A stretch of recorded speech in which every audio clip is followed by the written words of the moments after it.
I'd been Chris Blackwood's secretary for 3 years when he got engaged. His fiancée demanded he fire all his female personal staff. My name was on the list. As compensation, he offered me a blind date with his brother. He's richer than me, great in bed, he'd said with a wink. Just one catch, he has a kid. You don't mind, do you? I didn't mind. After all, that child was mine. Adrian Blackwood and I had a history. Chris didn't know. If he did, he wouldn't be so carelessly dangling this in front of me after working me like a dog for 3 years. I was 22 when I was with Adrian, fresh out of college, clumsy and naive. I mistook him, the heir to a corporate empire doing a field inspection, for another down-on-their-luck applicant who just bombed a job interview. He looked the part. His bespoke suit was rumpled and streaked with dust. He was sitting on a curb, eating from a sad-looking takeout container, a thick stack of documents beside him. He looked completely defeated. I'd just been rejected for a position myself, and I was feeling emotional. I bought 2 hefty roast beef sandwiches, extra meat, and gave one to him. Here, I said, yours is all lettuce and dry meat. You need something that'll stick to your ribs. I sat a few feet away, feeling a wave of pity for him and for myself. I imagined how miserable my life would be if I couldn't find a job. Would I end up sitting on a street corner, relying on the kindness of strangers for a meal? I was so lost in my own self-pity that I missed the series of expressions that crossed Adrian's face: shock,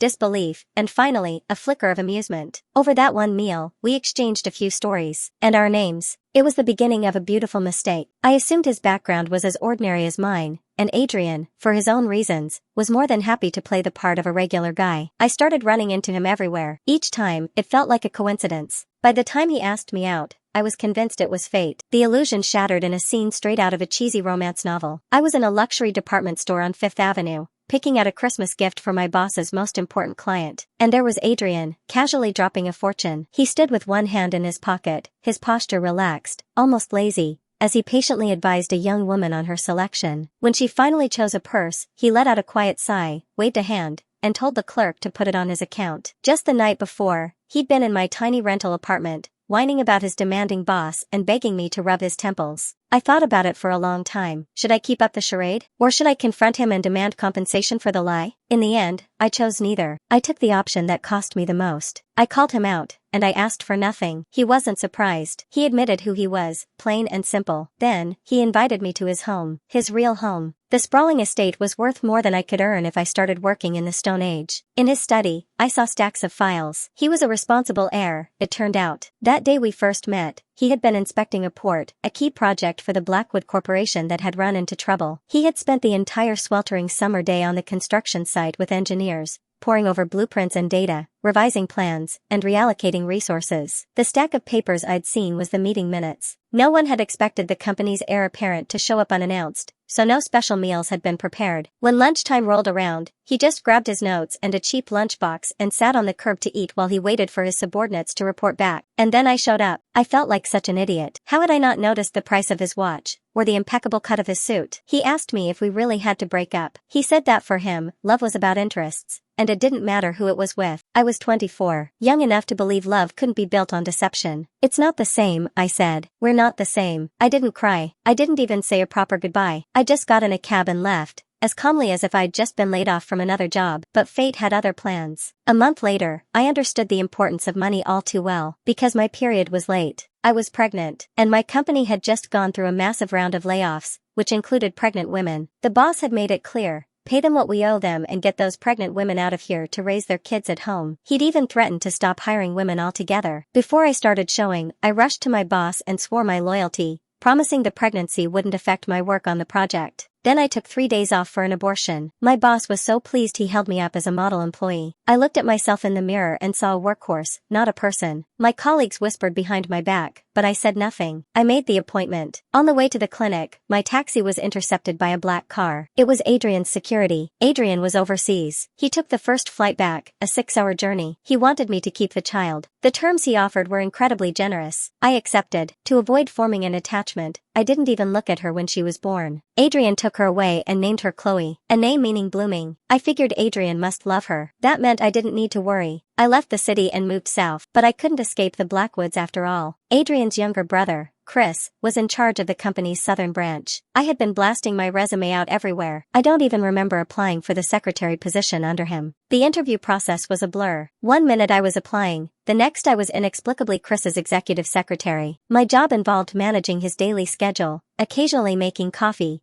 and greeting important clients when his lead secretary was out. It was a mixed bag of tasks, but overall, it wasn't too demanding, and the pay was excellent. With the money Adrian had given me, I'd already bought an apartment. This job was supposed to be my ticket to a stable, quiet life, but Chris's fiancé shattered that dream. Clara?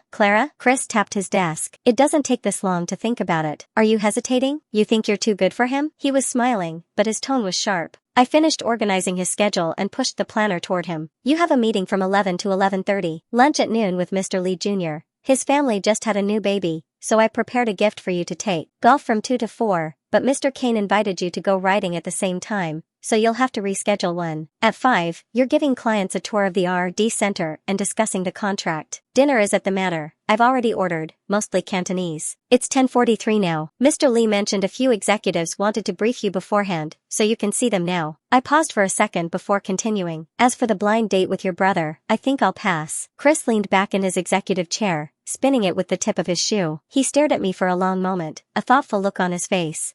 He said, a smirk playing on his lips. Clara, you look like you're hiding something from me. Your brother and I know each other, I said. To say we dated felt too strong. Our families and friends never knew. It wasn't a real relationship. Oh, you know each other? He nodded, then abruptly stopped spinning. He squinted at me, and his voice became certain. No, that's not it. You were with my brother, weren't you? Even though I was used to the casual contempt of the wealthy, that phrase, "we're with him," still stung. Yes, I admitted. He immediately shot up from his chair, a wide grin on his face, and ushered me to the sofa. He eagerly poured me a cup of tea. So, tell me, do you know who his daughter's mother is? All of us, his friends, we've been trying to get it out of him for years, but he won't crack. He leaned in conspiratorially. The guy hates kids. He must have really liked the woman to keep the child. You were with him. Spill the tea. Who was his favorite? Who was it? Was it the girl he'd been willing to go shopping with? Or was she just one of many? I pressed my lips together. I don't know who his favorite was, but it definitely wasn't me. Chris burst out laughing. Wow, you sound bitter. I thought my brother was supposed to be generous. Maybe with other people. When I was with him, I lived in a rental. Chris's expression froze for a moment. He looked completely dumbfounded. You lived where? He repeated. A rental? He let you live in a rental?